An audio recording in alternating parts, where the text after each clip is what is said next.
Time to do some sketchy shit. Doo-dah, doo-dah. Hope I get away with it. Oh, da doo-dah day.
Hi there, folks.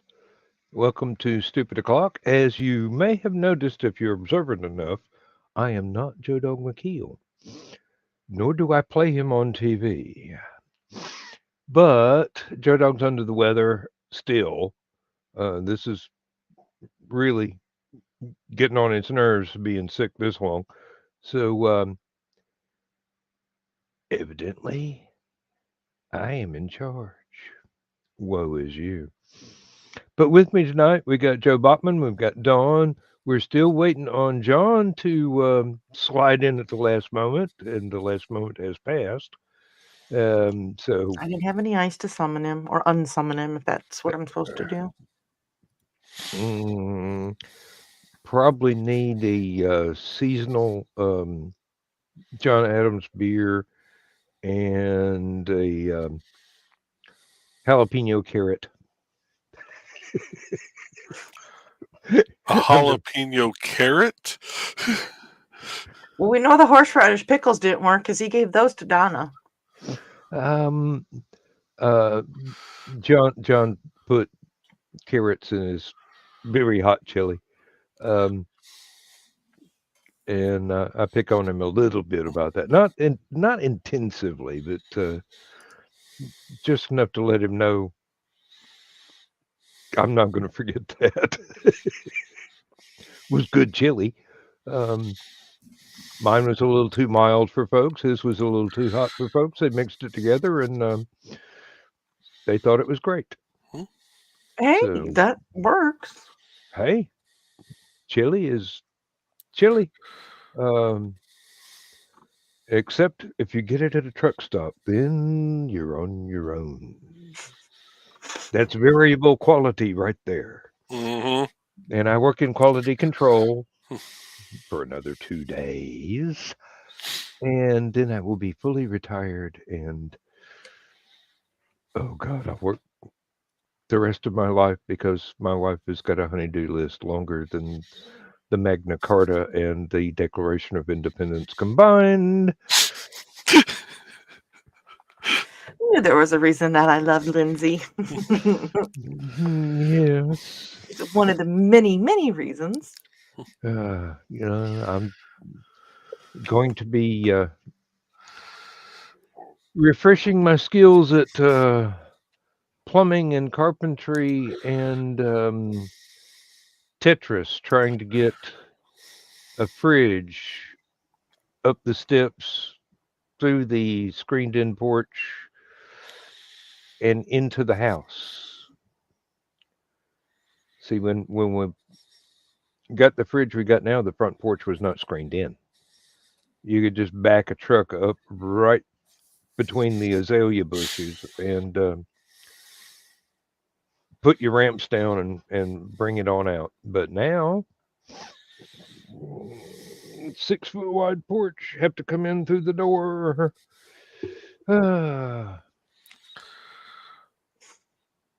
Well, it's a challenge. I'm up to it. I can do it.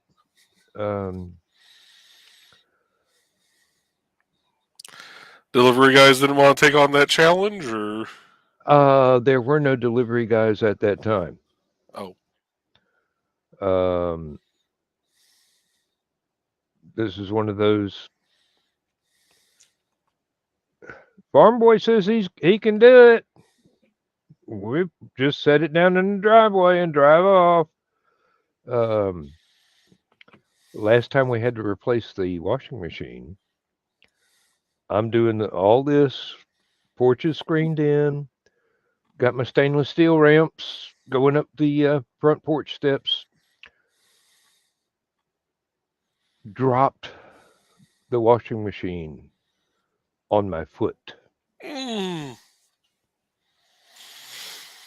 Thankfully, that toenail did not actually decide it needed to run away or escape, but it hurt like the dickens for a long time. I actually have a pair of slippers that were like 3 sizes larger than the shoe size I normally wear that I was having to use while that particular swelling went down. Donna, don't go there. Don't go there. He didn't say I couldn't go there. Yeah, but you're on camera. Has that ever stopped me before? That one time at band camp. No, that was church camp. No. Oh, where's Zachy when you need him? That's another question. Donna said she's not saying a word; she's just thinking it. Yeah, I know, but she's thinking loud enough for me to hear. From see, Joe's thinking there. it. Well, not thinking it. He's thinking what Donna's thinking, but through Donna. Well, yeah, because I'm closer to Donna than Dan is, so if he can hear it, I definitely can. Really? Yeah, that squee just kind of went right through my ears. Well,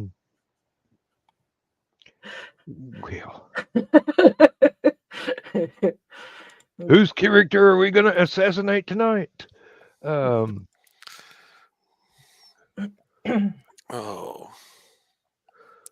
Have any of y'all seen the latest episode of Doctor Who? Just watched it tonight. I actually have never seen Doctor Who. But that's not a cardinal sin. Some people feel it is. But Hey, anyways. it's an acquired taste. I mean, I started watching it back when the sets were cardboard and you only had like 10 actors in all of England, and they all showed up in the show in different parts from week to week. Lindsay says that it's that way on BritBox, on everything. That it's the same 10 people for the last 50 years. Carl said it is a cardinal sin. Oh, well. Oh. You know what? I'd rather hang with the sinners than the saints, and I'm not going to pretend to be a saint, so I'm just going to be a sinner. I ain't no saint, but I still saw the latest episode. Hey, that's you, not me. Oh. What really gets me is there's so many people reacting so badly to the representation of people of alternate genders and everything else going on, and I'm going, really? Show me on the little doll where the imaginary TV character hurt you. Right.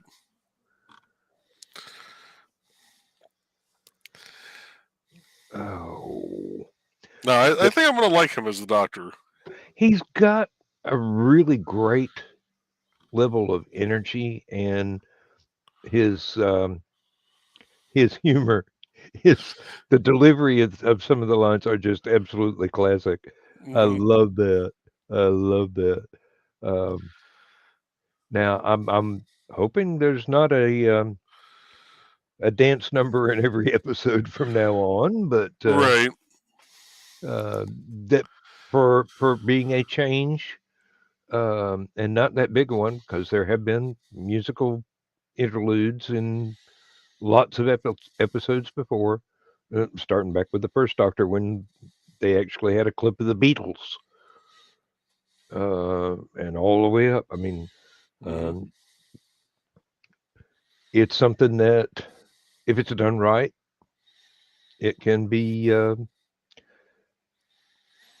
really decent. And if it's overdone, people are going to get bored. Yep. So that's a tightrope that they're going to have to walk.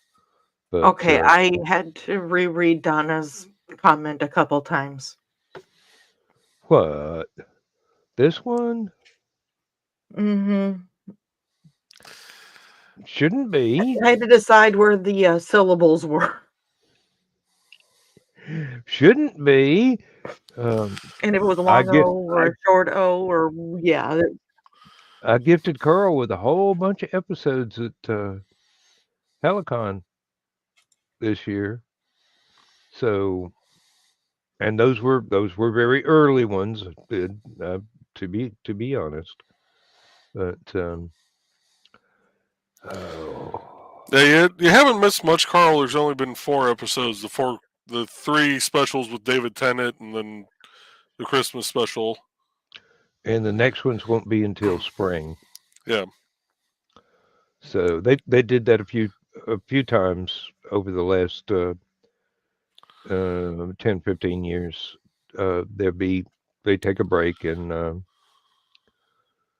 it'll be a couple of specials for the holidays, and then that's it. Mm-hmm. And then the next season rolls around, and you got a whole thing. I don't know how I feel yet about his sonic. I'm going to just say sonic device, because it's not even really a sonic screwdriver anymore. Yeah, it looks a lot like a tricorder or a cell phone, or that's going to take a little bit getting used to.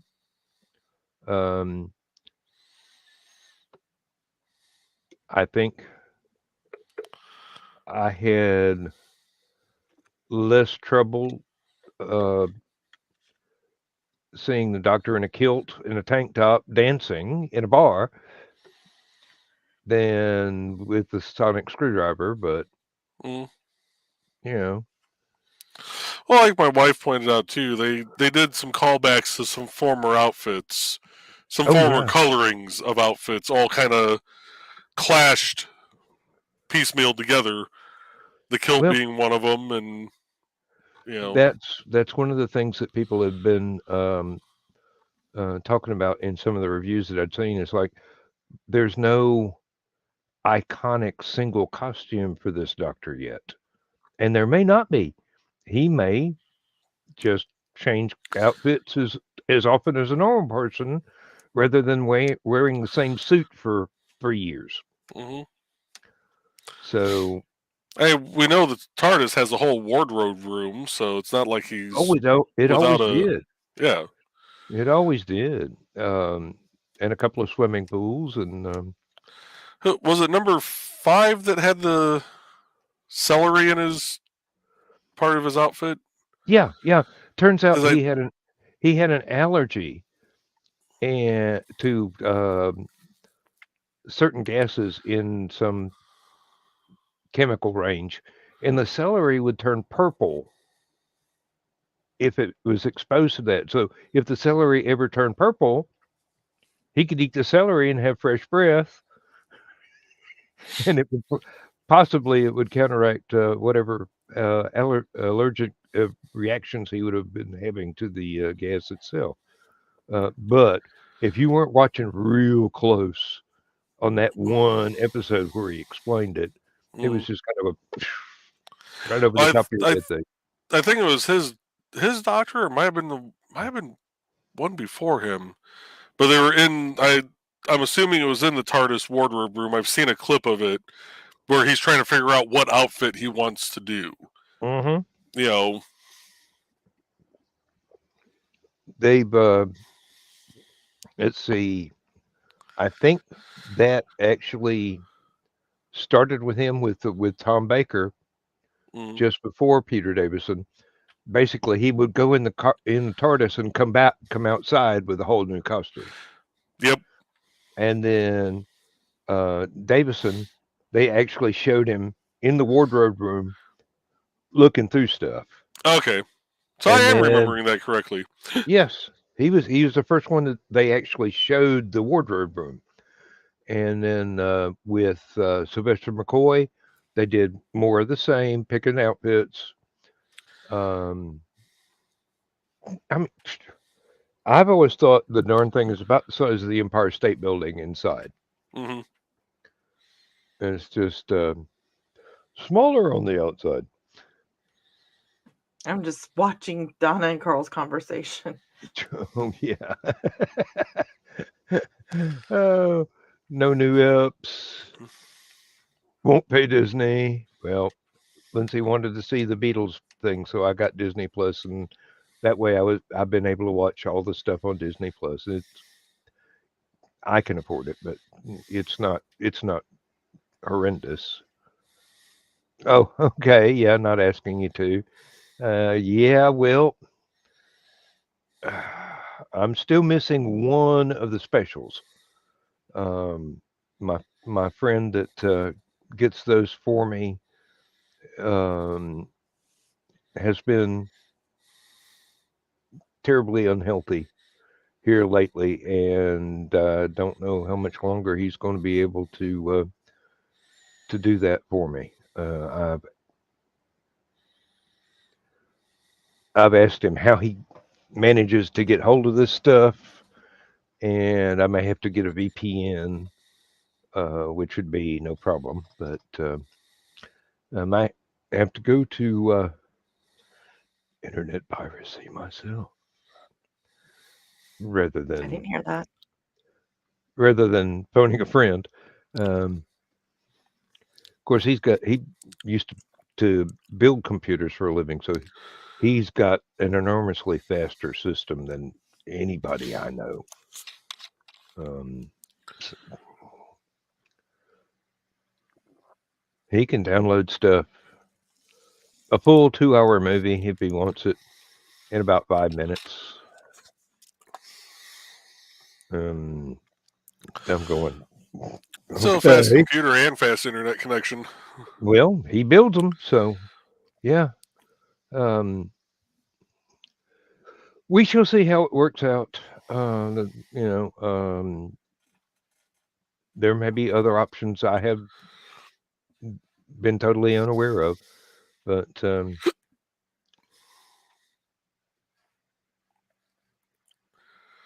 I have been watching all the Marvel stuff that I can stand.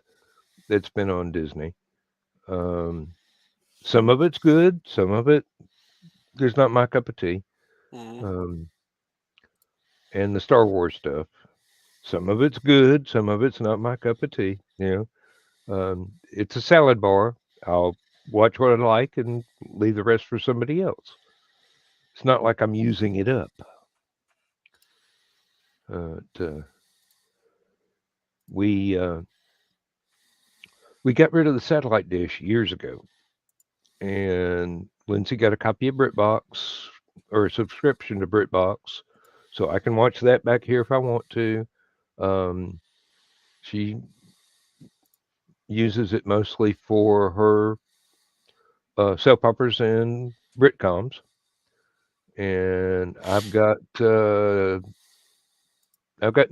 out here, and I think she's got a link to my Netflix account out there if she wants to watch any of that.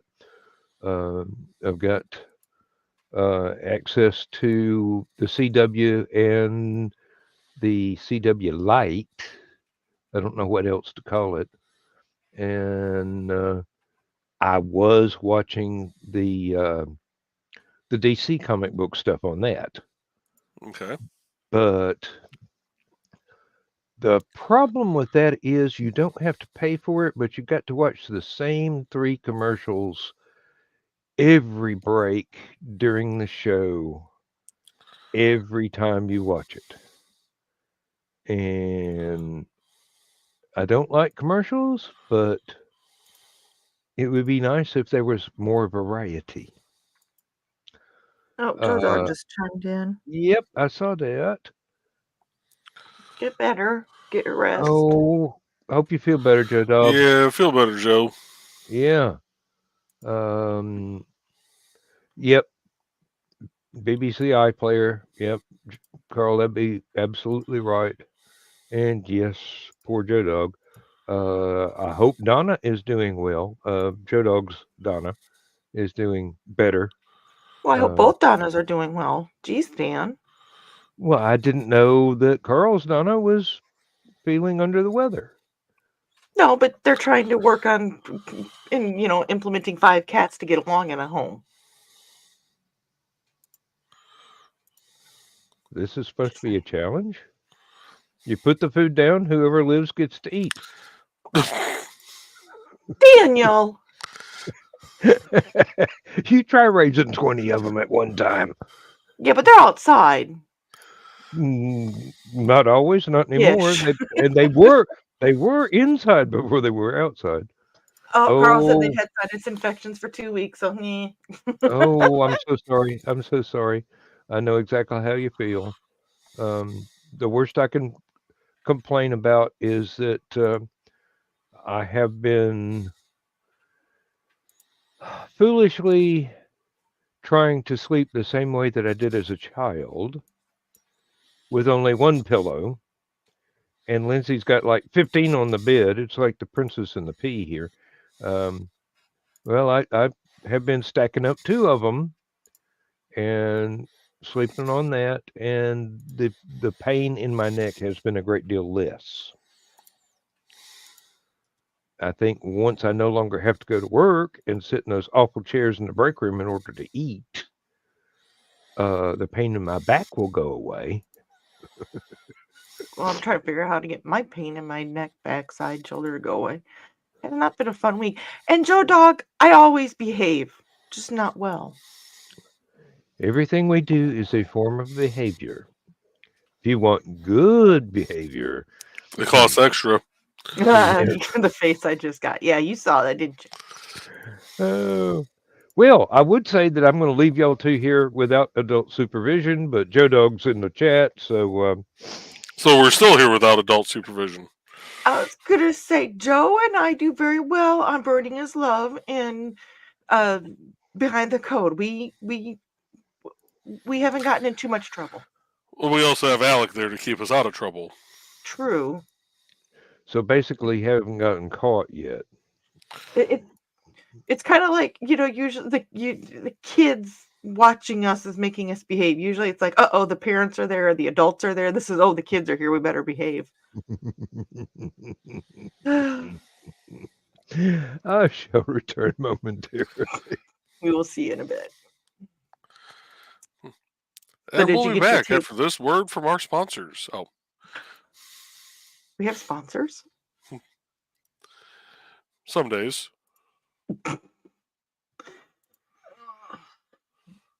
Did you get the table cleared off so you can get your clear coating done? Oh, hell no, I haven't done that yet. I might get that done this weekend. Actually, I probably will get that done this weekend. Plug away, Joe. See, he tells us to behave, and then he leaves lines like that.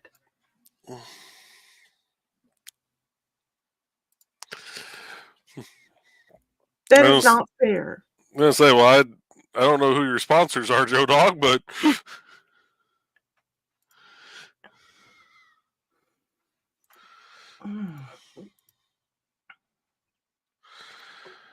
Oh, I give up. Ooh, back pop. That felt good. I need that to happen. Actually, I don't even know. I don't know. I probably am not going to do Last Man Standing tonight because I'm hurting. Plug your stuff, dummy. Oh, in that case, Behind the Code Monday nights at 7 Eastern, 6 Central. I think is when I generally do that one. And then Burning His Love Wednesday nights at 8 Eastern, 7 Central. That's sad. I don't even know my own schedule. Apparently, Georgette just left in a huff. Oh, no, she didn't leave. The door's shut. She's at the door going, hey. That's funny that you saw the cat going just that little. Because see, she's not there now. We behave somewhat. Oh, I heard. Later on tonight, I won't be able to trust you, and I will have to leave the headset behind. But this time, why? Whatever do you mean? Dawn and I are the embodiment of innocence. Yes. Oh, come on. Now, if my wife is watching right now, she is laughing her ass off. Yes. And if What, you believe that, you'll buy this watch. Watching me try to control Georgette, or saying that we, Oh, sweet kitty. Billy was in the house earlier. Well, right now he's on the bed in the house. He's still in the house. But evidently, Lindsay let him in not too long after I got home. And I had to go to the fridge for another beer. Came back. He really likes my chair. The one I'm using right now. I'm going to really let her out, not this time. Okay. I'd like to not got my chair back from that cat. It was the threat of me going ahead and sitting down and scooting back up till he got press ganged that got him to jump down. And even then, he wouldn't leave the room. I don't know what finally got him to go jump on the bed. I guess he figured it was time. And right about now, the dog is trying to tell Lindsay to go to bed because it's after dark. And she's still got at least 2 soap operas to go.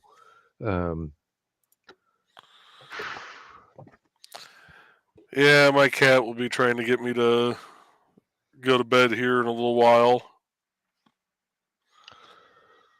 Oh! Back to Doctor Who. I learned an interesting fact earlier this evening. Okay. Mrs. Flood, the nosy neighbor lady. Yes. That's Brian May's wife. Really? Yes.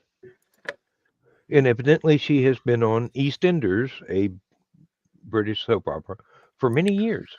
Go get your breathing treatment done. Yeah, George. Kiddo said hi. Don't get him hurt. Okay.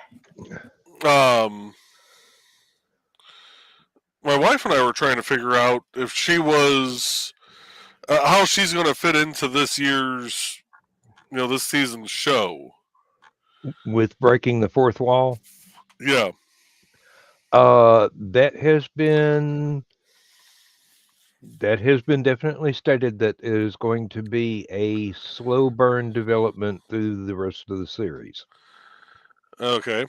So we won't know until probably just before the end exactly how that's going to play out, as well as other things that hints were dropped in not only the specials but this episode from Christmas Day.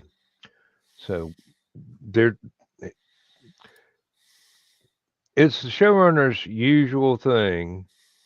Russell is going back and reaching for things that might be loose ends and tying a couple of threads to it to let it dangle a little further till he can weave it into a big knot that eventually will be untied, like a certain pirate ship we just saw.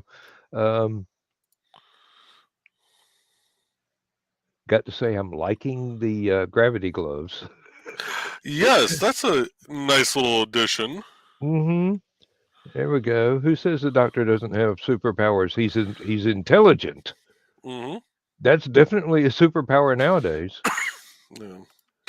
Common sense is a superpower. All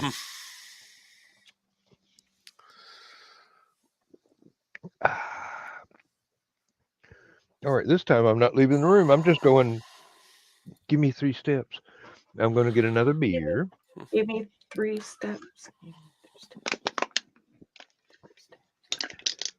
Okay. Yeah. Don't mind me. Really just don't mind me tonight. Have I ever minded? No. In any way, shape, or form? Ask my mom. She can tell you. Same answer. No. Does what he wants to do, gets caught, gets spanked. Does again anyway. That would go a long way toward explaining my first 2 lines. Isn't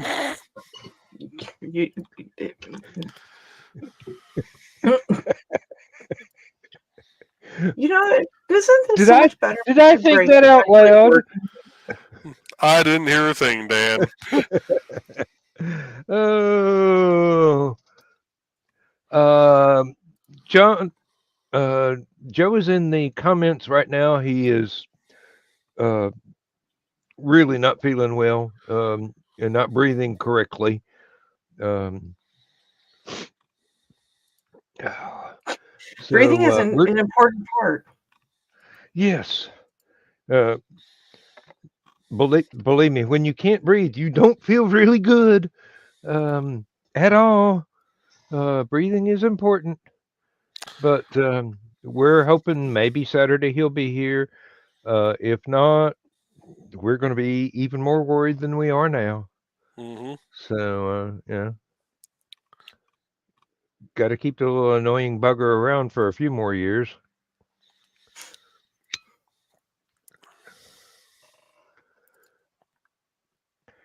A few being equal to about another 30 or 40. And Happy New Year to you too. Happy New Year. You, and hopefully it will be the start of a really great year. It's going to be good for me. I hope it's going to be good for everybody else too.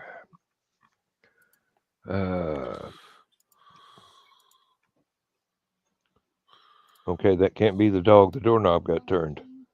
Huh? Okay. Hi, Lindsay. February the 8th is my last day, yes. Hello. Is that Kimber? Yes. Kimber and Lindsay. The door just got shut with Kimber inside, so I now have a co-pilot. No, I'm going to have to get up and let her back out. No, the recycle bin for soft drink cans and aluminum cans is back here. So Lindsay had to drop off her 7-Up Zero can. Oh, let's see. Missing comments. Da, da, da. Witchman dude was so busy listening to us, he didn't see the special Munsey that I had to go to his office to get. I figure I better check because he sent me a special one again. I'm good. I got it. I got what I can get. Oh my. Hydrate. Oh, yeah, that was weird. Hi. Keep losing my voice, which I'm sure there's some people that are being very pleased with that happening. Oh. Well, we kind of need you to have your voice. I guess I gotta have something going for me.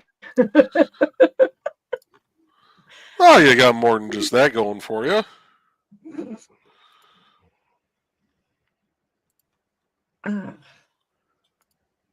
I would agree. So we're finally getting some snow off and on today. Okay.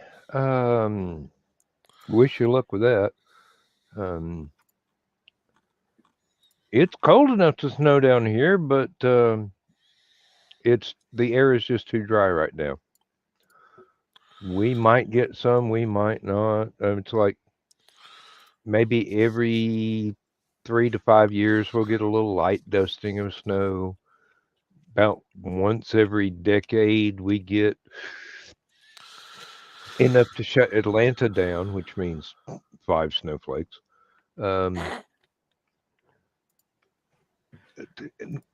Atlanta it's all hills. It's all hills. So if the road gets iced over, bet game over. You might as well just don't leave the house until spring because it's going to be entirely too dangerous.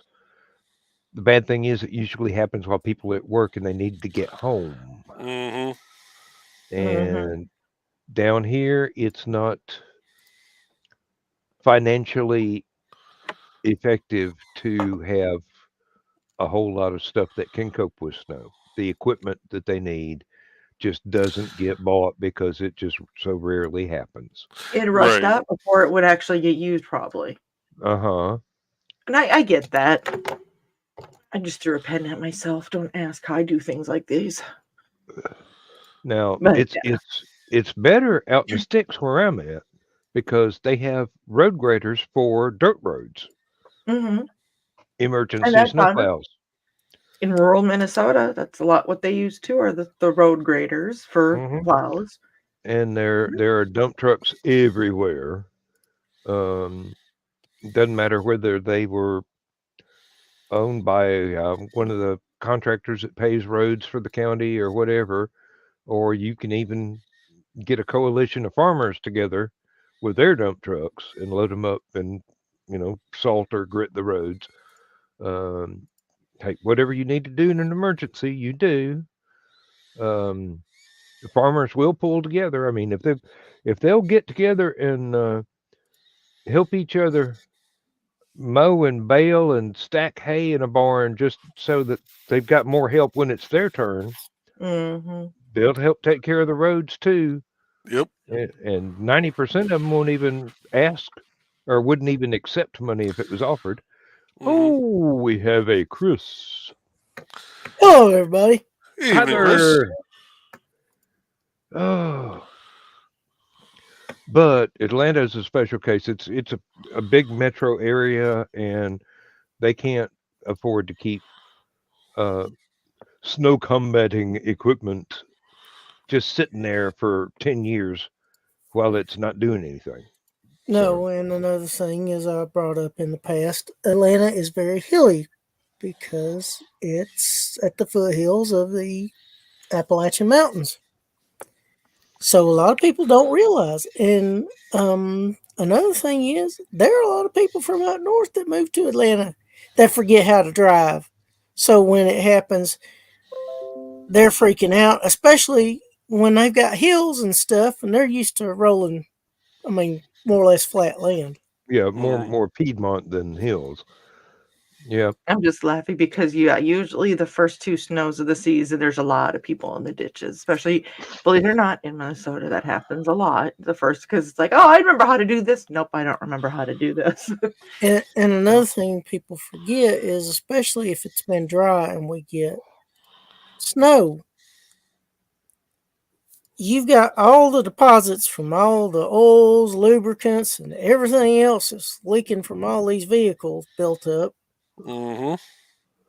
that suddenly get lubricated Really, and wet. that stuff floats on water, so it gets to the top of the ice before the ice forms. Yep.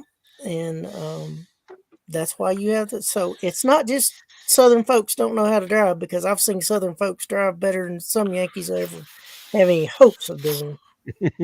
Ooh, is But that I've also seen Southern folks can't drive worth shit either. So I was gonna say, was that a challenge? it's like everything else. It's a situational basis. It's based Mhm. on whatever you got to Okay, do. so it's Joe and me versus Chris and Dan for driving in the snow, right?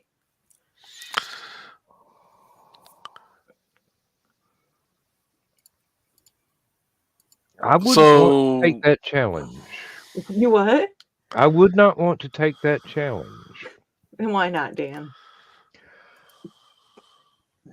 because I have been known to bypass the main roads and go on the back roads where I could do 60 miles an hour in a foot of snow in a 1970 Chevy Impala. Hey, I learned in And a I don't have that 70 70 Impala anymore. Well, one thing about those cars back then, Dan, is they had enough weight to keep your vehicle on the road, That's provided you didn't exactly get what I'm saying. you didn't get too slick of a surface that you ran across.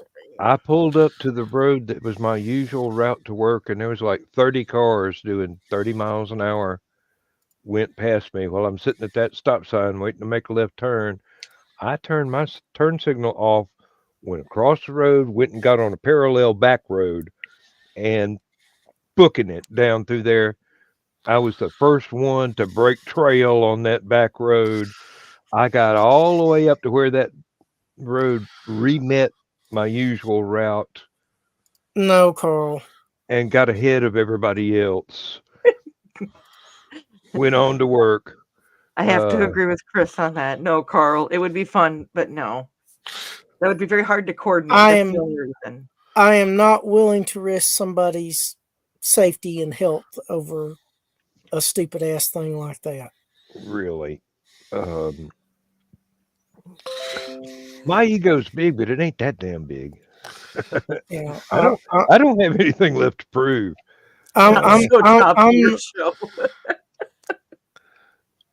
No, it's not Top Gear. You know, there's more to life than Top Gear. No, not so Top Gear. Yeah, it's not so Top Gear either. Yeah. Yeah, should we? And I admit I was completely being facetious. I was not actually saying there's be a challenge. Can you imagine what happened if I got into another accident with my spine? Yeah, it wouldn't like you very much. It doesn't like me now. I know, but it'd be really worse. wouldn't like you then. I know. So I was not being realistic. I was being silly, but now I was just saying Northerners versus Southerners in driving in snow. That's all I was saying. I was being silly. if you want to do one of those ice road trucker challenges where they're going across the frozen lakes, I can win that one flat out every time because I'd show up with a hovercraft. I don't care if the ice melts. I'm still on the top. Well, my point is, it's not just because Southern people don't know how to drive in snow. Because like I said, there are a lot of Northern people that don't know how to drive Atlanta on the snow just because of the differences in the elevations. Because Peachtree Ridge, where Atlanta was formed at, it was determined to be 1,000 feet above sea level, and they were not going to settle for anything less. There are some deep drops off the side of that ridge. Mm-hmm. Now, let's be honest here, Chris. Mm-hmm. there are a lot of people in Atlanta that don't know how to drive under any condition whatsoever.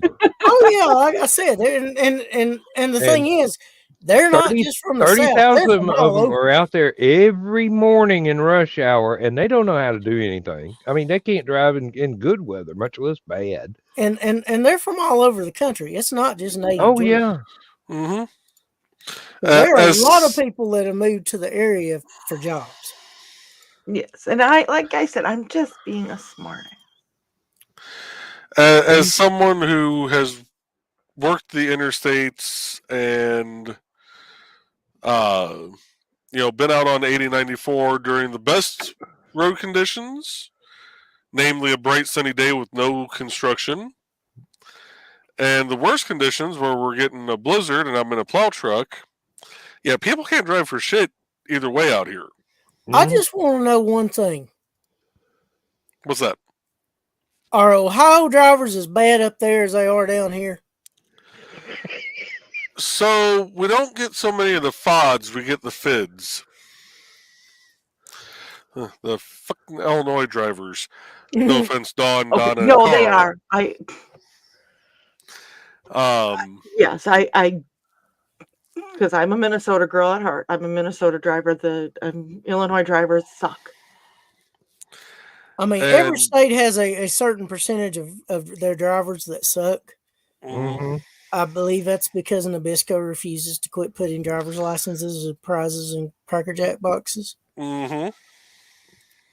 Carl said he's driven in Chicago. He knows about the Illinois gosh. drivers. How do they manage to do that with so few lanes? I mean, if Atlanta didn't have as many lanes to drive in, I mean, it'd be even worse than it already is. I don't. Have you ever driven through Raleigh, Durham, North Carolina with snow on the road? No, but I've driven to it. The western part of the metro area. I've driven to Durham. I haven't driven into Raleigh. I've got to tell you, that's part of my route to bypass the Smoky Mountains on my way up to Knoxville. Mm-hmm. I have never seen so many cars driving too fast and in the ditch on both sides of the road and causing transfer trucks to jackknife anywhere else that I have ever driven. And I have driven in Knoxville while they were doing the reconstruction of the roads to do the World's Fair there, where every lane had concrete walls on either side, and every lane ended in 500 feet. It was like, have you seen Tron? The light cycles? That was exactly Knoxville in that era. It's like they're doing 70 down through here. They're just about to scrape the concrete on either side of the cars. And you've got to get over and get into another lane real quick, because the one you're in is going to cease to exist except as a big blank wall in front of you. Oh. Well, I'll tell you one I hate going is when you're coming out of Asheville and you're going down. I know the one. I know the one with the bridge you're going at the bottom. down and you're turning a corkscrew. Uh-huh. It's about as bad as coming down off Mount Eagle. Yeah. Now that has caused me to worry about having to replace the brakes in my van. Yeah. And the bad thing is, the van does have 2 lower gears. I can gear it down to slow down, but for the same reason I avoid the Smoky Mountains, you have to hold the shift lever to keep it in those lower gears. If you let go, it pops back up in drive, and you're going 70 again, going downhill with a curve at the bottom. That's the one place that scares me on that road. Now, when I get off in the Snake, further on 40, going through the mountains, going through the tunnels and everything, I'm perfectly fine. Well, it's not that bad because everything's high there, but you're going down I know And- it's relatively flat on the part that I like. It's just Mhm. that Or at huge least a gradual valley. incline, but you're going down fast. I've been on roller coasters that were less steep. And you ideally have enough room where you can pump your brakes. That way you're not riding them the whole way down. Hmm. But you got to watch out for people around you because they can mess your plans up very easily. Mm-hmm. Hmm. Mhm. Now, We're believe all it or not, doing I've done that route on a motorcycle. You're a braver man than I am, Dan. I don't know if it's brave or stupid, but I had fun. Uh, I think it was stupid, but you probably did have fun. Hey, being fun, having fun, and being stupid sometimes go hand in hand. Yes. Sometimes. Good night, Joe Dog. Good night, Joe. Good night, Joe. I think Get I'm to gonna feeling better. I'm tired of you being sick, damn it.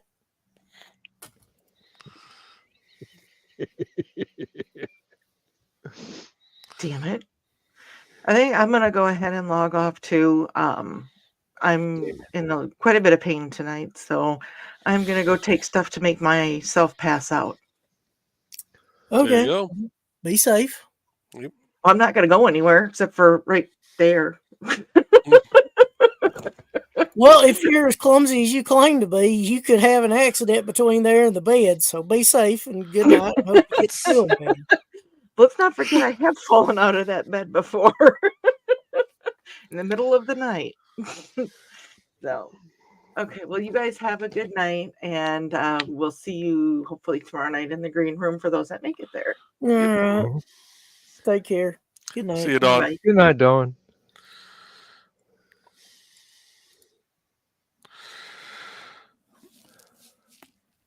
Oh, Sorry if I'm fuck. being a little bit too brutally honest tonight. Oh, don't worry about it. Life and soul, you are. So where's Rich? Don't know. Oh, he's not feeling well either. Damn it, y'all gonna have to quit getting sick. Take some zinc, some vitamin C, and some other shit. I'm tired of this. Oh, I gotta go back to work next week. This is my one chance to get to hang out with y'all on a Thursday night, and y'all dropping like flies. Don't worry. Don't worry. I got to go to work Tuesday. Then I got 5 weeks off. Then I go to work second Thursday in February. And when I leave that time, unless they hire me as a very expensive consultant, I will never have to go back again. Yeah. And I have made it clear if I have to go back, it's going to cost them big dollars. Yeah. In answer to your question, Carl, I've just been dealing with stupid shit for a while now, so I'm getting tired of it. Oh, please don't name names, Daniel. Oh dear. However, the world is an imperfect place, and we must deal with it as best we can. Mm-hmm. I imagine Dalton would be a very dangerous place to drive in the wintertime. Yeah. They think speed limits are suggestions up there.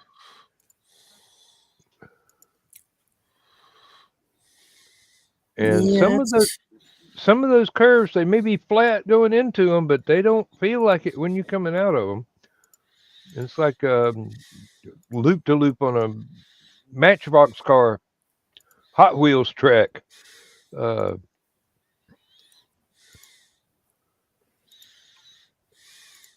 Yeah, I have driven in some conditions that were not ideal.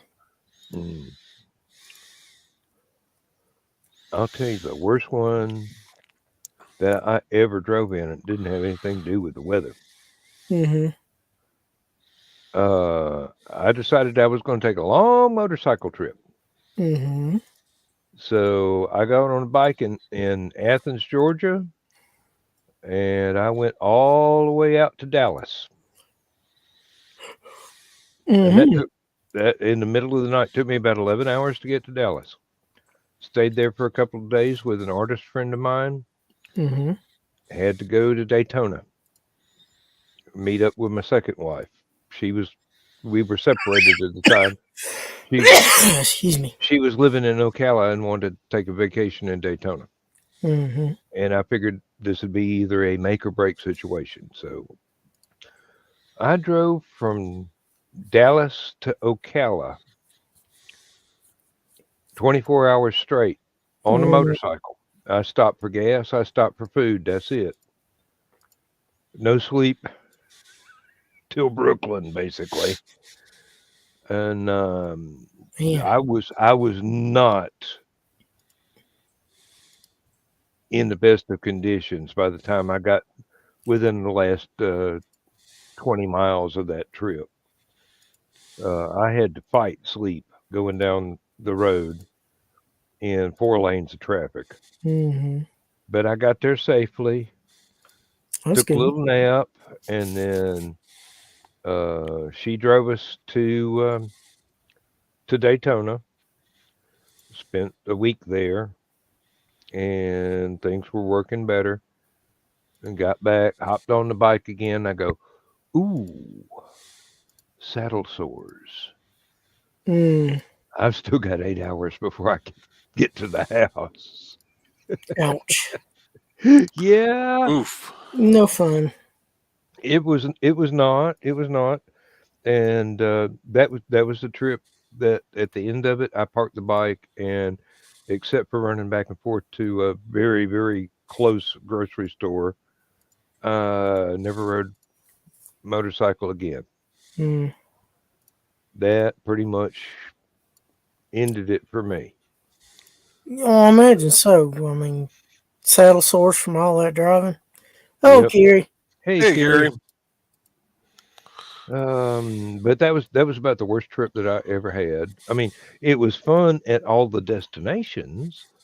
Yeah. It was just the in between bit of getting between those destinations that was not fun. Oh, Kimber wants out. She misses her mama, and she is tired of being cooped up back here in this nice, warm, comfortable room. Mm-hmm. Oh. Somewhere, someone is having fun, and she has to go spoil it. I may as well get another beer while I'm already up here at the refrigerator. Sure, why not? I mean, I don't need one right now, but hey, beats getting up again in the next 5 minutes. This is true. Oh. Very true. Kiri, what are you up to tonight?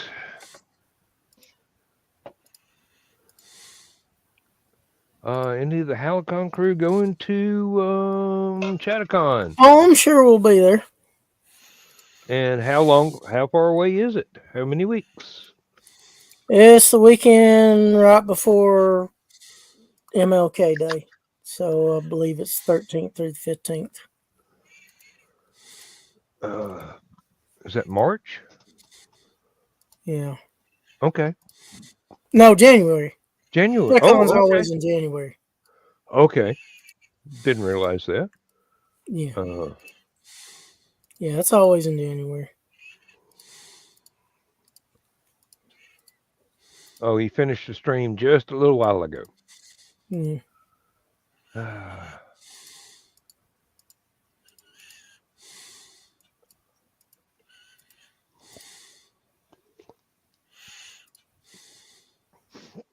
Well, I did too, but I don't think it was the same kind of stream that Kiri is talking about. So. And His was online, yours was down the hall. Yep. Even though I knew it was a risk, I kept the headphones on so I could listen to Joe and Dawn, make sure that they were not being influenced by Joe Dog too highly in order to engage in shenanigans. Mm. Joe Dog tried his best, but it didn't work. Dawn and I are the embodiment of innocence. I'm telling you. Mm-hmm. How many times have I got to buy that watch? It's right 2 times a day. Mm-hmm. Mm-hmm. Hey, it's my story. I get to tell it how I want. Mm-hmm. Yeah. It's your story and you're sticking to it. Mm-hmm. As long as you don't change it, they can't poke any holes in it. Ah. No, I'm actually. I talked to the lady at Human Resources today, and I asked her point blank, "Does the company still intend to do away with my job once I retire?" And she said, "Yes, that was worked into the union contract, so they have to do it." Um, the union got them to agree that they would not eliminate the job before I retired, but they wanted to eliminate the job. So paperwork has been filed and everybody has signed off on it. I'm going, well, someone in corporate is going to want those test results that they've been getting from me. And the other people in the quality control are not going to have time to do it. So that means the quality manager and the quality engineer are going to be having to do what I do until they can convince corporate that this job has to be reinstated, bidded out to somebody, hopefully at a little bit higher pay grade because it's a lot of work. But it just seems like it's a shame that there's going to be this runaround trying to get people that don't have time to do the work and that don't want to do it in the first place.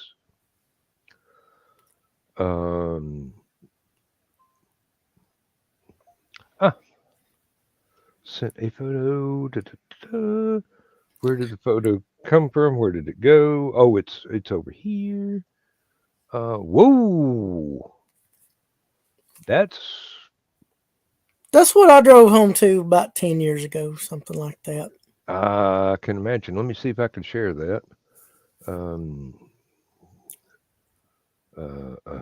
Present.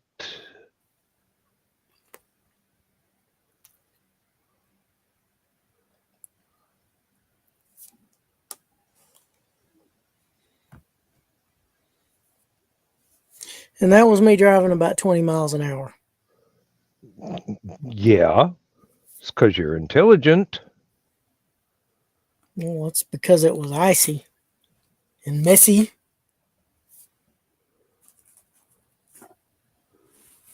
Share.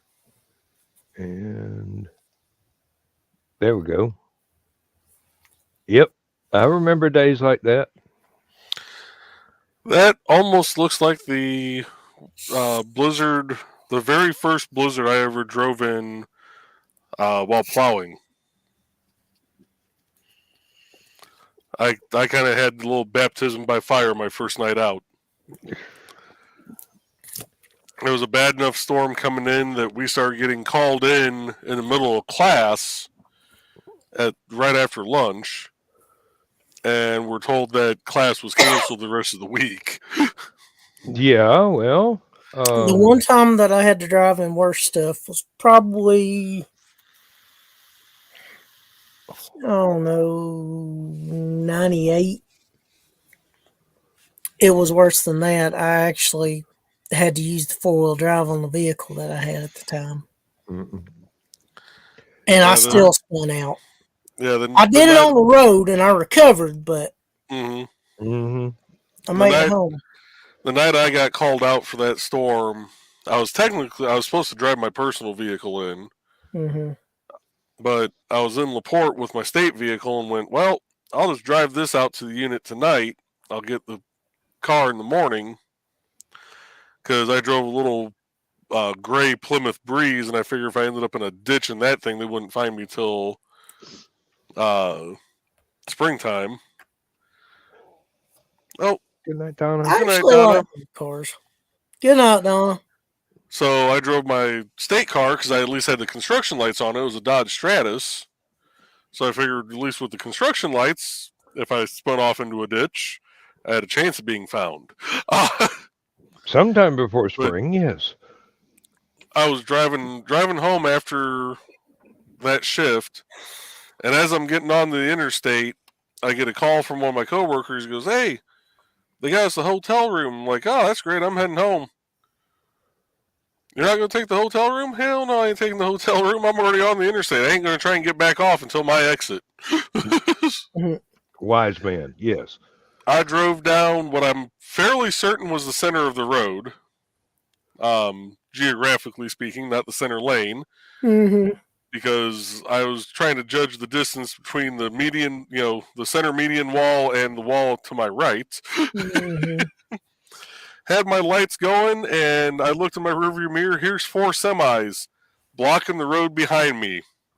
Not even attempting to pass. They were just all lined up, and I was cruising along doing about 25 in a Dodge Stratus with construction lights going, with snow coming up over the hood in the middle of the interstate. Sounds like they were following you.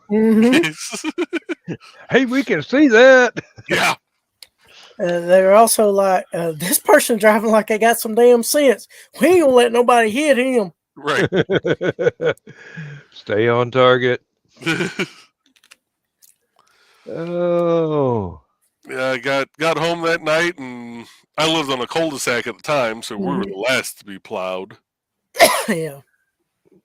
And managed to get it almost up to the duplex. Luckily, I lived on at the very first duplex on the road. But I was probably still about 50 to 100 feet away from my actual parking spot before the Stratus just wouldn't make it any further down the road. Yeah. And I'm sure you were like, well, hell, it's got me this far. If it won't stay here, I'll let it stay here. Yep. Yeah, I didn't pick up my personal vehicle for 5 days. It sat at the very sub, and I finally went to go get it, and I'm thinking, oh god, the battery's gonna be dead. This thing ain't gonna want to start. I get over there, there's snow just all over it. So I get enough off to be able to open the door, pop the key in. It took one extra turn of that engine. It fired right up. I'm like, oh, thank you, God. Yep. One of the most embarrassing things that ever happened to me is driving home in a snowstorm from work. Could not make it anywhere near home. Wound up leaving the car on the side of the road and walking to the apartment of the girl I was dating at the time. Now, we tried to call in to work the next day, my best friend and I, because it was 2 couples pretty much stuck, walked to the same place to spend the night. My supervisor called back and said he's going to fire all of us if we didn't make it to work. And I'm going, my car's on the side of the road. There ain't no way we can make it. He got up there in a Honda Civic and picked us up and took us to my car and made sure that it got out of the ditch and was able to go to work. And the reason was everybody else on the team had called in too. He wanted somebody there. They didn't get gone and picked up personally and forced to go to work in a nice storm. But for some reason he had it. Another of my friends was dating a rather sweet little girl that the supervisor had the hots for. So that friend got put on the official unpleasant jobs list. And because we hung out with him, we got put on the same list with him. Upshot of it was my friend stopped dating that girl, and that supervisor started dating that girl. And we thought strongly about taking photos of the 2 of them together and sending them to his wife. Evidently, he wised up a few years later and quit fooling around on his wife. I mean, real pretty girl, but there's no excuse to be messing around when you're married. Well, the supervisors get stupid sometimes when it gets bad. Where they're like, "Oh, we got to do something. We got to get some stuff done, and nobody else is working. It doesn't matter. We got to get this shit done." Yeah, we can't shut everything down. Well, unless you're going to go get the entire 300 people that work today or scheduled Oh to hell, work I made a today. mistake one day calling in, and I said, "Are y'all running?" "Yeah, we running." I said, "Well, my car's stuck." I said, "So unless y'all want to come get me, I ain't gonna be able to make it." Yeah, that was a They mistake right came, there. got my car unstuck, and they brought me into work. Exact same situation. I swear, there was like 6 inches of ice on the road. And because he managed to get there in a Honda Civic, They don't figured ask me everybody else how. should be able to get in too. Exactly. The plant manager didn't even come in. Mm-hmm. And the production line was shut down the entire day. We were just standing there getting paid to stand around and do exactly nothing. But the supervisor didn't look bad because somebody had actually got there.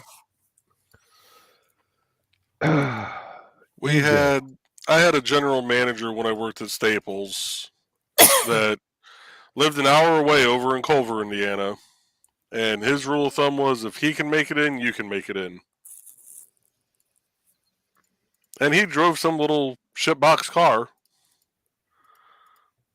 That shouldn't have been able to make it. But and when I say shitbox car, like even it wasn't a manual, it was an automatic. But this thing, the safety for it was gone. So like you could be in drive and just slap that thing right in the park if you wanted to. Yeah, I had one of those once. Wasn't like that when I bought it, but by the time I finished driving it, I had wore out everything on it.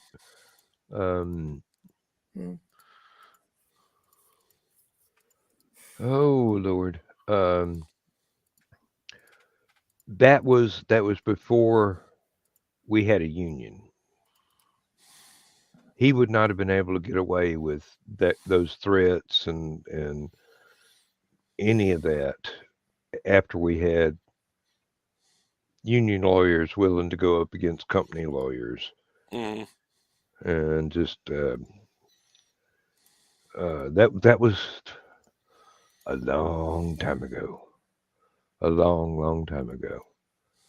And actually there was another blizzard not too many years after that one, but this was a sure enough blizzard. And I was in Atlanta on vacation at a comic book convention. And somehow or another, they managed to get the phone number of the place where I was staying and wanted me to drive from Atlanta to Athens, 90 miles from Atlanta to Athens with 6 or 8 inches of ice on every road in between. And I just laughed on the phone line and said, "What part of vacation do you not understand?" Well, I would have asked them, when was the last time you were drug tested? Because they would have just replied, "Do you want to be drug tested?" It was the 70s. Carl, I agree with that. Yes, Carl. That's a good point. That's a good point. Mm-hmm. We've got one or two now that think that just because they got promoted into management for no discernible reason, except they're really good at polishing apples, they now are walking on water and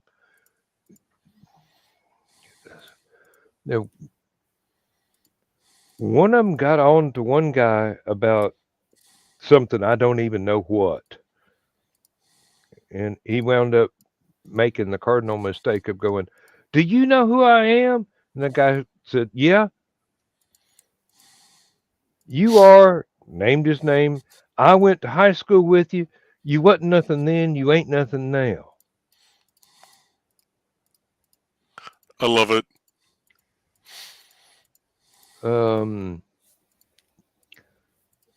Needless to say, that particular one never tried that again.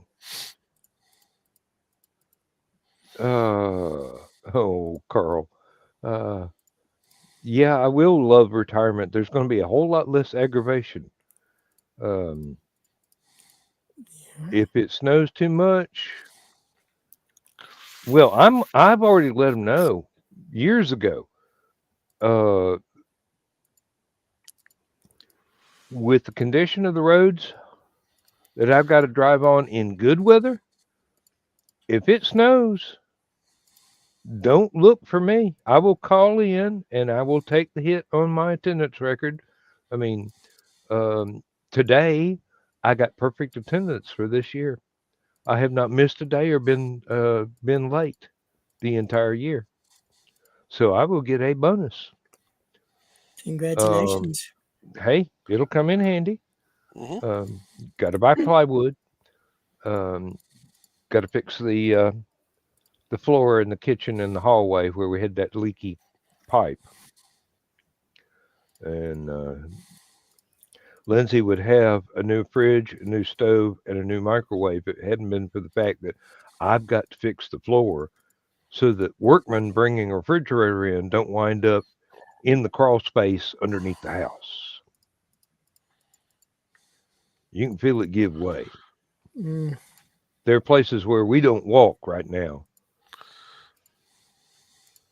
So I've got to get my circular saw out and set it down to where it'll only cut through the subfloor and not the floor joists, and pull up about 4 sheets of plywood, replace them with good plywood, and then I can go spend the money for a new refrigerator. So there was one year my sister-in-law was working at a store, Gordman's. It was over in Valpo, and it's we were getting a bad enough storm that they actually called for state of emergency on the roads. Wow. You know, they put it to where unless you are essential personnel, you should not be out here. That's what I was laughing about, damn. And she, hadn't heard that they had said that, so she had tried to make it in, ended up in a ditch, and had to call my brother-in-law to come get her out. She calls her boss, says, hey, I tried to make it in, ended up in a ditch, I'm not going to be able to come in. He goes, well, we have inventory today, so you either get in here or you're fired. So she calls my wife, just, absolutely hysterical, and I overhear the conversation. So I call the store. Didn't drop her name, but I said, I need to speak to the general manager. So this lady gets on the phone. I said, you're general manager? She goes, no, I'm one of the assistants. I said, well, I need to speak to your general. Well, he's not here. So really? I said, why isn't he there on inventory day? Well, he left because of the weather. I said, oh, so he can leave, but the workers are still required to come in. And I just started laying into her and basically said, I ever hear of your company again telling employees who, guess what, your store is not essential to come in. I said, I'll go to every paper and news station in this area. Mm-hmm. And just laid into her. Apparently I made her cry. And apparently she deserved it. Well, she didn't deserve it. Her asshole of a GM did.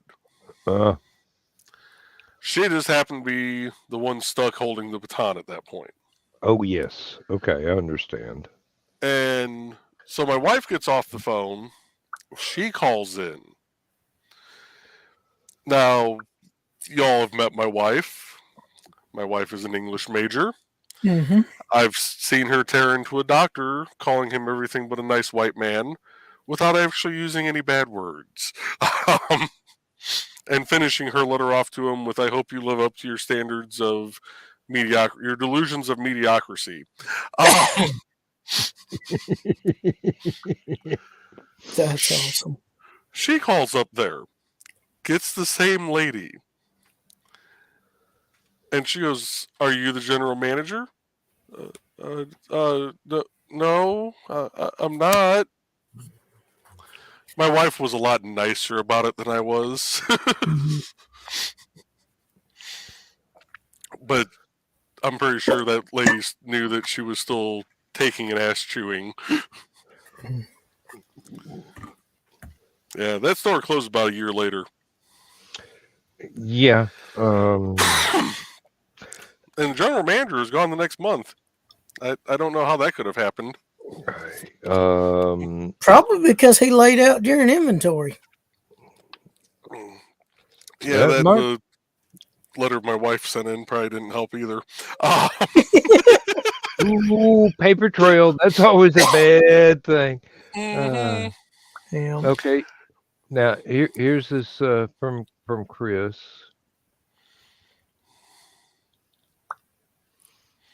Oh Lord. Yes. Mm, Well, as much as Dan has talked about shells, it just Hey. struck me as being highly appropriate. I just build them. I don't stand under them. I know, but you've mentioned about shells often, and I thought, given how you've talked about them in the past, you would find that funny. Oh, there's one that's funnier. I don't know. You've probably already seen it. Everybody's probably already seen it. But it's a warehouse the way I used to work in when I was doing line servicing. And it's these tall metal shelves that go all the way up as far as a forklift can reach on full Mhm. extension.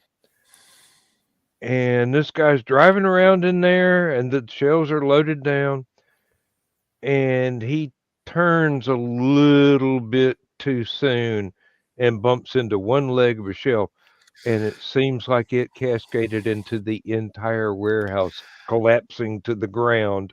I've seen Thank that video.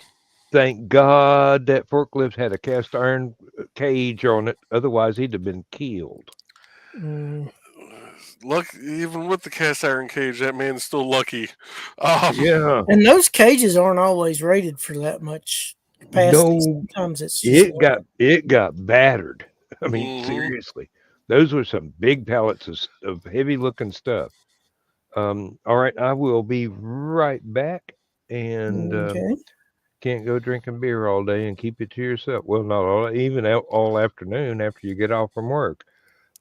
It's this problem is going to be exacerbated once I'm retired because I'm going to start in on the beer right after I finish my second cup of coffee every morning.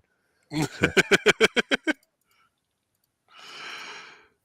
Oh, I'm glad he's looking forward to retirement. Yeah. I don't know if his liver is. Well, yeah, I doubt the liver is, but Yeah, I mean, I also think Lindsay's probably going to keep him busy enough. I don't know that he's going to have as much time to drink beer as he's figuring on. yeah, well, and I think a lot of it has been just trying to finish through his working career. Yeah. Because, I still got longer to retirement than I care to think about, but, I feel you there. It's probably 15 years at the earliest. Yeah, they're probably close to 30. Yeah, but when I get to that point, hopefully I'll be able to enjoy it. My health will be relatively good, and my body will still be relatively,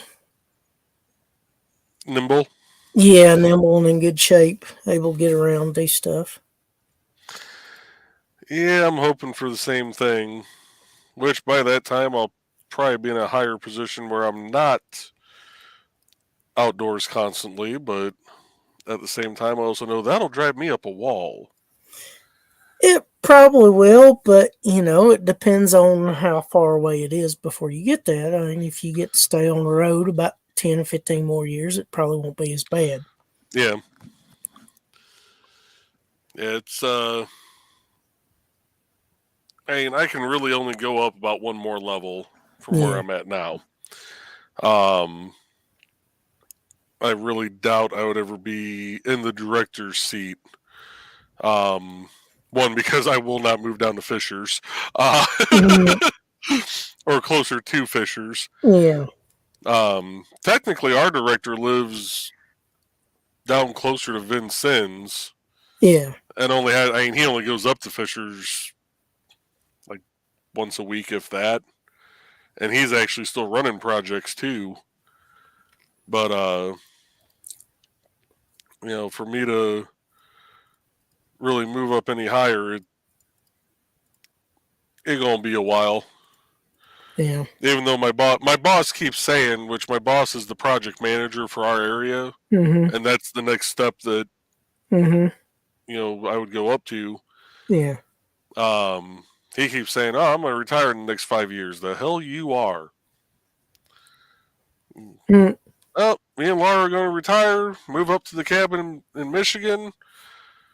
He goes, and you're going to take my spot. I said, Gastonaw's got more years of experience than I do. He goes, yep, but he's probably outdoor about the same time I am.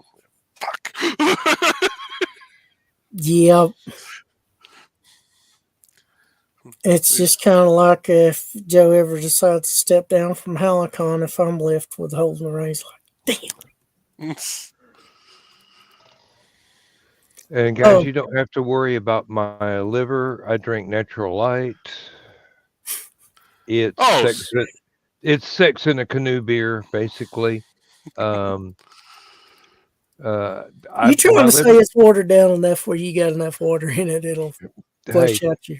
I would be in more danger if I drank Church Lady iced tea. Seriously. Yeah. Yeah. I would probably be diabetic in that case. I love sweet, check out. I love sweet tea, but there's some folks that go overboard with it. Yes, they do. Mm-hmm. And once their hair turns blue, the sugar gets heavier. I really don't know why, but there's got to be some corollary in there that I'm not wise enough to discover. Maybe the blue hair dye sinks into the roots and sinks into the brain, and it affects it. Yeah, well, I didn't know it was mercury. Now, Kiri said something. Ought to throw me a retirement party. Kiri. February 8th, my last day of work, is a Thursday. We'll be here. So we're gonna have fun. Friday morning's gonna be rough. No, it won't, because I won't wake up till Friday night. I'm talking about for me. Yeah, I gotta remember putting in a vacation day for that Friday. As long as I wake up in time for the green room, I'll be happy.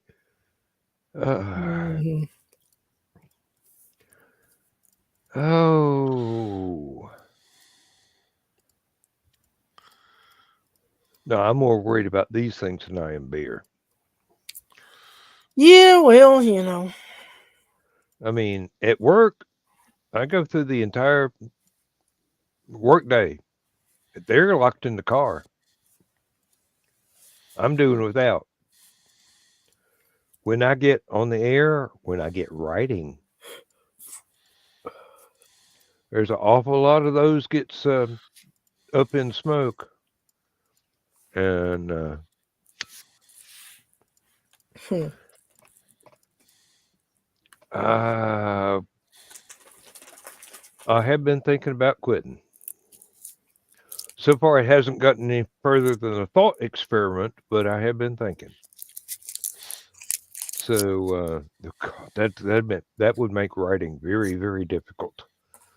It should be easier with you not having to worry about work every day.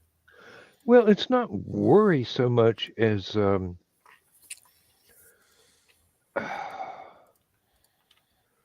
was writing something at work for the lady in human resources. About every 30 minutes, I would jump out of my chair and start to leave my lab. I'm going, what am I doing? I don't have anything I need to be doing. All the experiments are on a timer. It's not time yet. And then I realized I was wanting to get out and walk off the nervous energy. Mm-hmm. It normally would be light up a cigarette. Well, I need do the to Telly break Savalas myself method. of that. With lollipops, yeah. Yep. That's how he Uh, kicked the Cabot.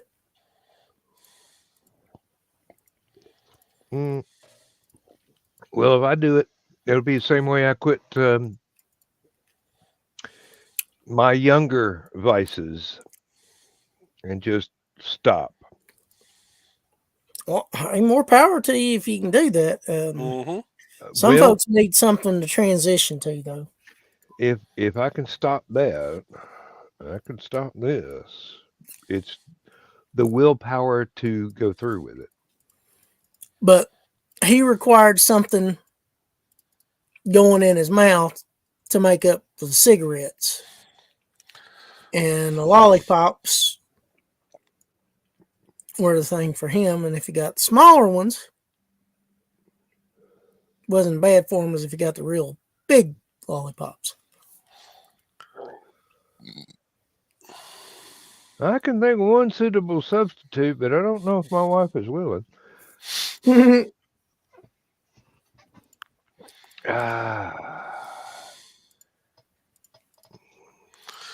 the green room, Dan. Hey, I ain't going no further with it. Yeah.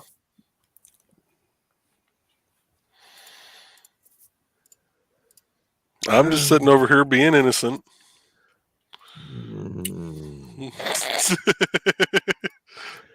I miss Traylana being on these shows because they were a lot more fun with her and Dawn both in the audience.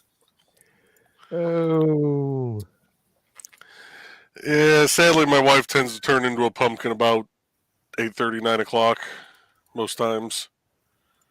Not all the time, but... So does she get up with the chickens or before the chickens? She's one of those that she's got to have her about 8 hours of sleep to be functional. I'm one of those. I found that I run better on, six or less most times. Mm-hmm. Yeah, I do too, but I really wish it wasn't during a damn show. It depends on the quality of sleep I've gotten because I have slept longer and not rested as well as when I've slept longer or shorter times, but the sleep was better. Right now, it's been hard for me with transitioning back to being a day walker. Yeah. From being on the midnights for over a month. And like tonight, like the last few weeks, like 8 o'clock hits, I'm ready for bed. Like I'm yawning, my eyes are heavy. Like right now, I'm starting to feel it, but I'm, still good. Yeah. But we also, now having the cat, he likes to jump up and try and wake us up at 3 a.m.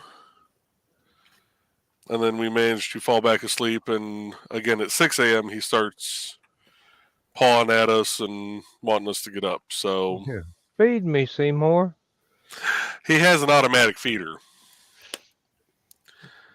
He just doesn't like waiting for it to actually go off because he'll start pawing at us about 5:45.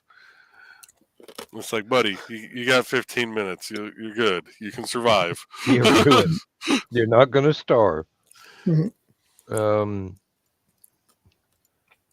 Back when we were on 8-hour shifts, um, 3 to 11 was always my favorite one. And when I took all 5 weeks vacation at one time, and my natural body clock determined when I went to sleep, when I woke up, turned out to be 3 a.m.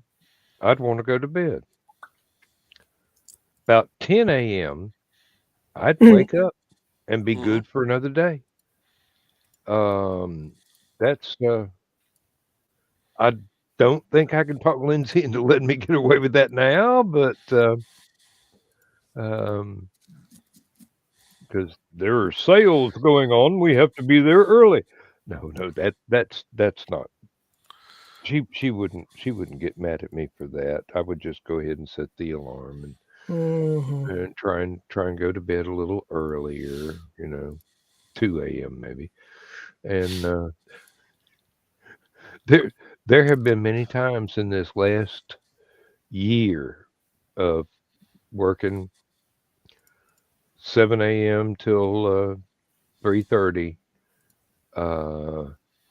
I would be up till about 2 before I got sleepy because I get home 4 o'clock in the afternoon and I'd start doing something, checking my email, maybe watching a YouTube video, something, and I'd wind up,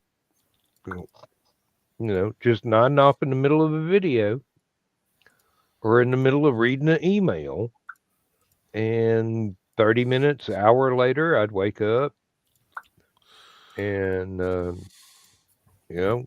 lather, rinse, repeat. If I'm not doing anything to keep my mind engaged, I would nod off about every 2 hours for 10, 15 minutes.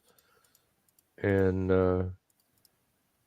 here it comes midnight. I should go to bed. I've got to get up at 6 o'clock. The alarm goes off. No, I'm not the least bit sleepy. 1 o'clock, I should go to bed. No, I'm not the least bit sleepy. 2 o'clock, I'm still not sleepy, but I'm going to bed.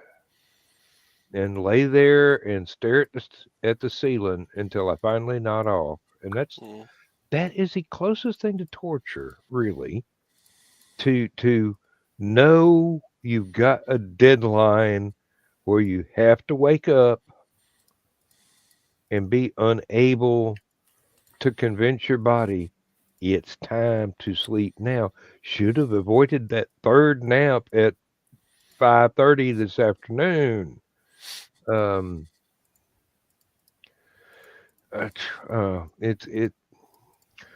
got faith that my body will find its natural rhythm, and I will probably be up until late night, get up mid-morning, and get everything done that needs to be done during the day.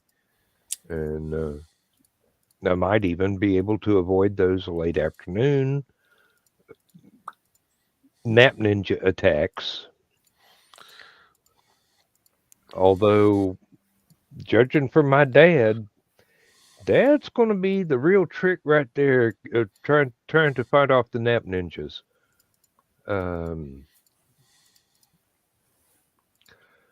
I really don't know. And then there have been other people that I've known or read about that would have the same kind of late night sort of schedule, and they'd nod off for half an hour to an hour, wake up, be raring to go for several hours, and nod off again, just lather, rinse, repeat.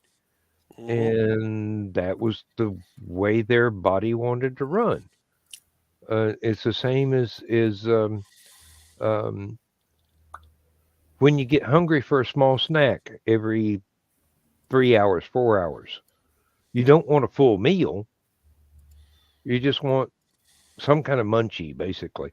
And your body just lives off of that instead of, hey, it's time for a steak. No, it's not. It's time Mm-hmm. for a pack of crackers and a Coca-Cola, you know. Gotta get that caffeine. Well, usually the Maxwell House does a good job, but then I'm not wanting to tear my stomach up, so I've cut myself back to about 2 cups of coffee a day, maybe 3 if I've got something I've got to do. I know some folks, they're not only coffee achievers, they're coffee believers. My wife has at least 2 monsters a day, normally in the morning. Mm. And she generally won't drink caffeine past about 4 o'clock.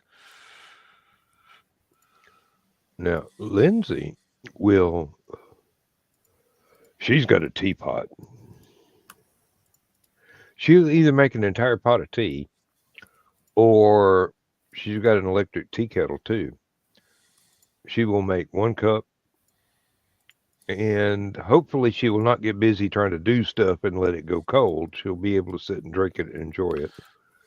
And then a couple of hours later, that kettle gets started up again. And the challenge for her is not to make a cup of tea and then get busy doing something else where it gets cold, because microwaving it is not as good as a fresh piping hot cup of tea. Mm-hmm. And I'm not adverse to tea, but I understand the appeal of something to where it's like coffee light for me. Get that little, okay, let's get busy doing something. And then a little later on, you're flagging a little bit. Hey, tea time. I could do that. That's another one my liver and kidneys would probably object to, but it hasn't hurt a dozen generations of English people, so maybe I'll survive. Rich! Where? That bastard owes me money. Yeah, really. Oh, your sound is hissing like crazy. Sound like he's on the road. Better? Yes, Yeah. yes. Was it the fan? I was a fan. We thought you were feeling as unwell as Joe Dog, so For the most part, I am, but I'm feeling better than I have lately. And also, I wanted to show off the new toy. Ooh! New desktop? No, 3D resin printer. that's what I Yes. thought it was. Currently in the middle of a print. Well, currently in the beginning of a print. So, my Christmas anniversary present from Misty arrived. Oh? 3D printer. Oh. And a 3D scanner.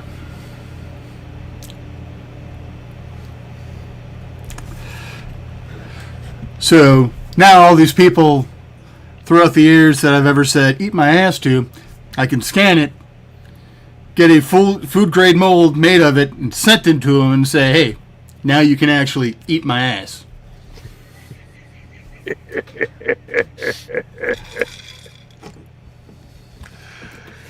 The sad thing is I might actually do that.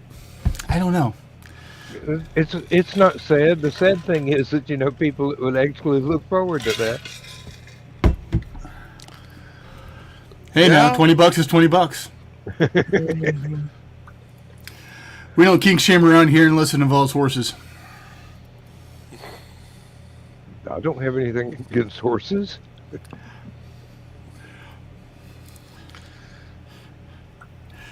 what I found on one of my children's phones. Yes, I remember that story. Yes. Okay. Turns out Catherine wasn't that great after all.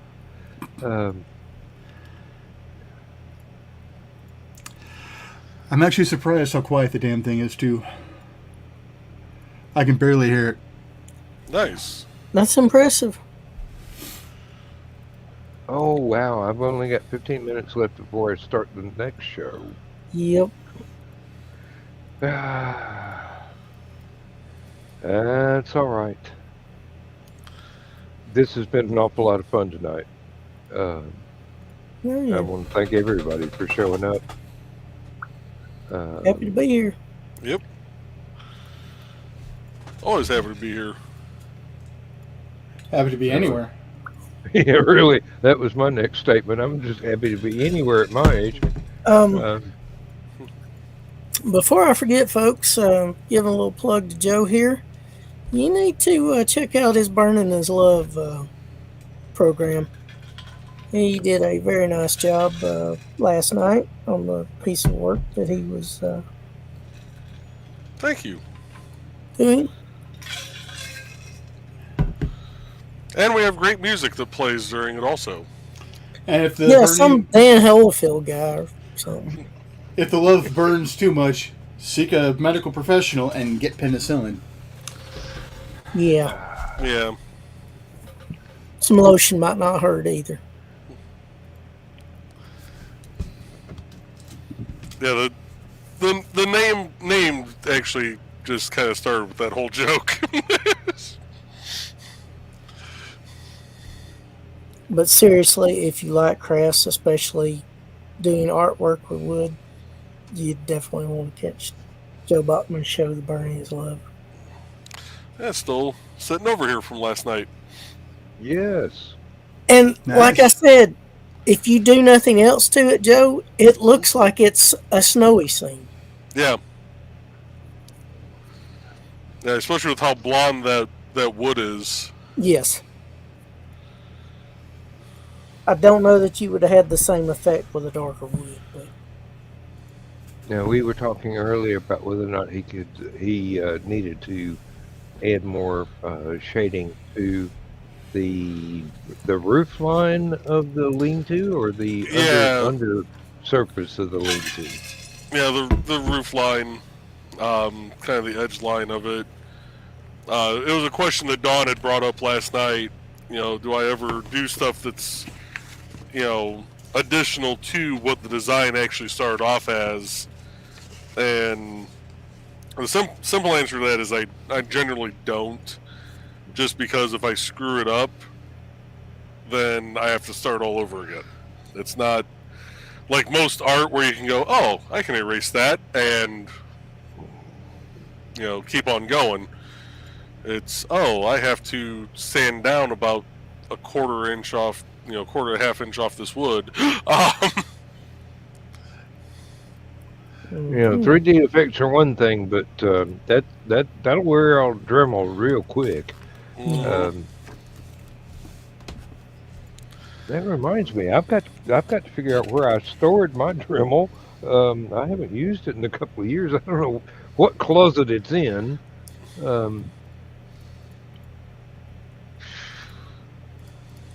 Oh my goodness, I will finally be able to pull out all of my toolboxes and consolidate things where I can actually find them again. Facebook user, do I have that banner anywhere close by? you need to give Yes. Facebook permission to share your stuff to StreamYard. There we go. I hope Joe Dog's got that right. StreamYard.com/ That is Rob Brown, ladies and gentlemen. Oh, Rob knows this stuff. The illustrious, no pun intended. Actually, I lied. That pun was intended. Rob Brown. Yes, gifted, talented artist extraordinaire. Yes. Rob, have you ever done glass painting. That's a medium that my mom, who has been an artist for longer than I've been alive, finds especially challenging because instead of working background to foreground, you've got to work foreground to background. Um, she's good at it, but she doesn't like it. No, this lady's not that may late not enough work at for night. everyone, Rob.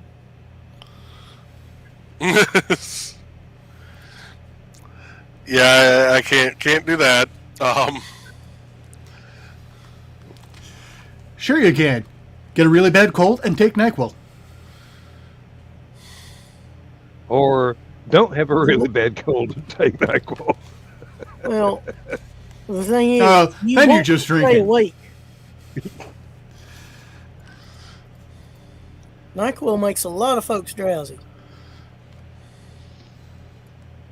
Even the non-drowsy formula. Mm-hmm.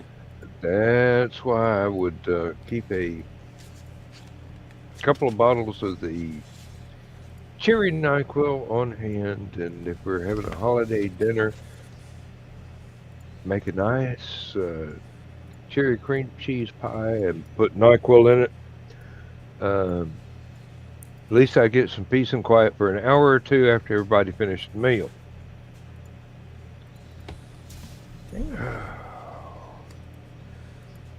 Yeah, Rob, according to Mom, it is a real challenge because you have to think backwards.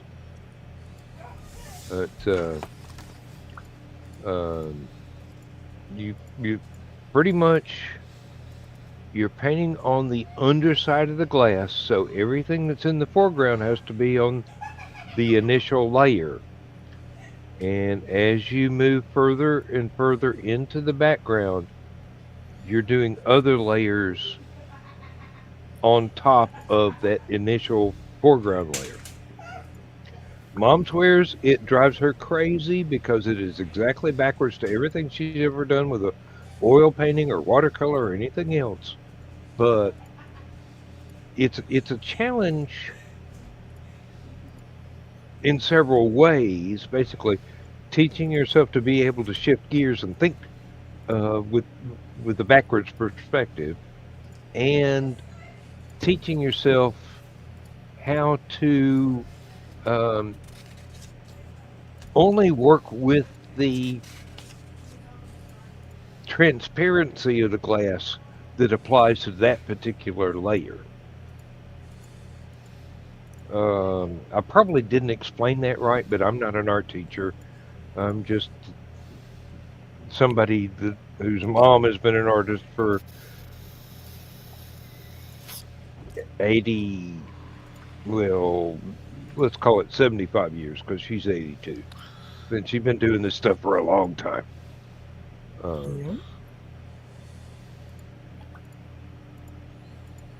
Ooh.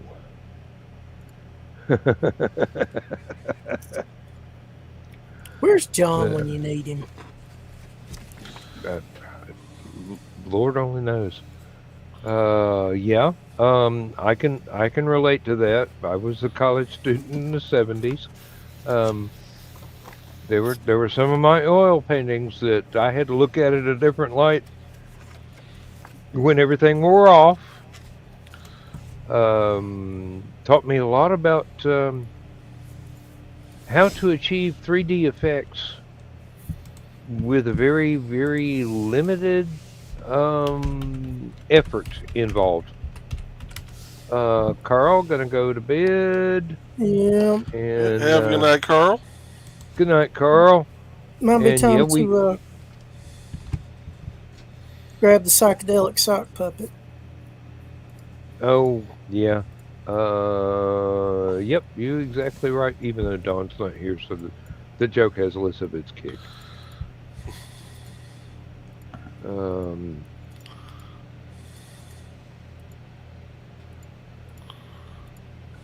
Now, you got to be specific which stuff you using the hell out of right now. The stuff he learned.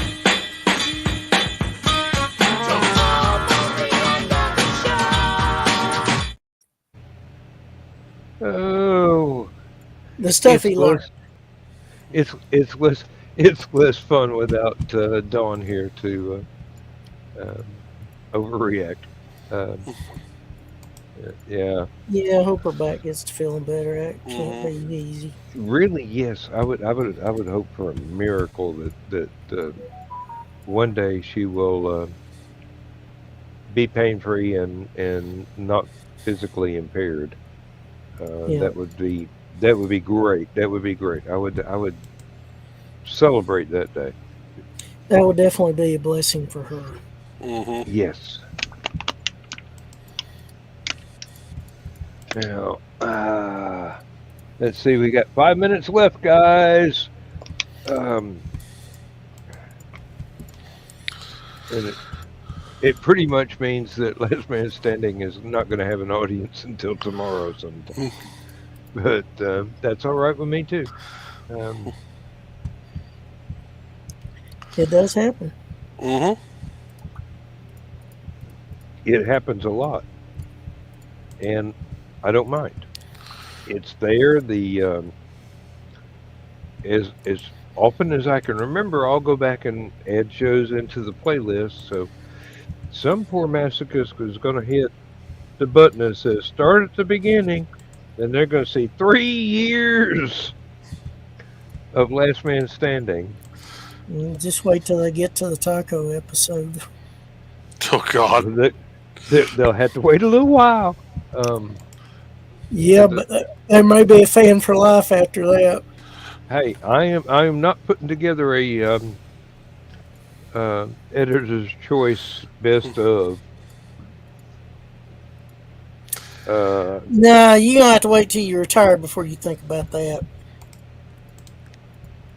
Dude, I've only got 2 days left to work. Retirement is less than 8 weeks away.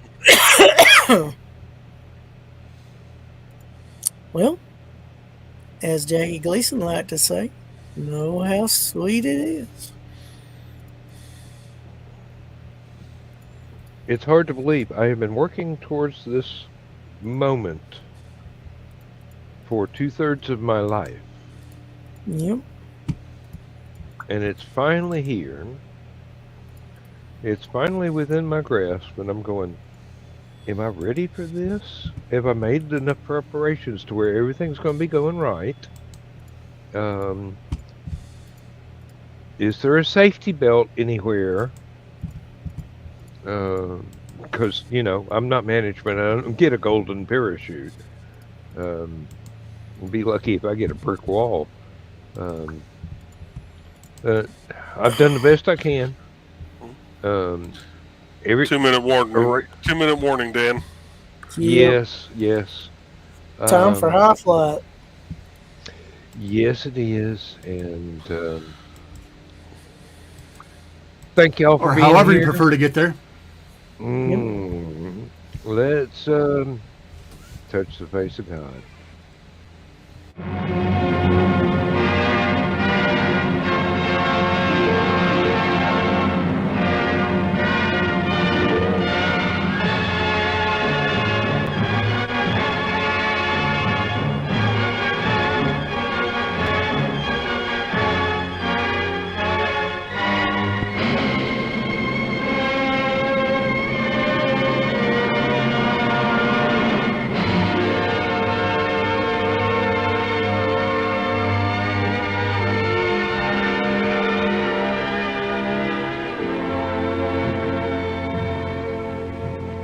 I have slept the surly bonds of earth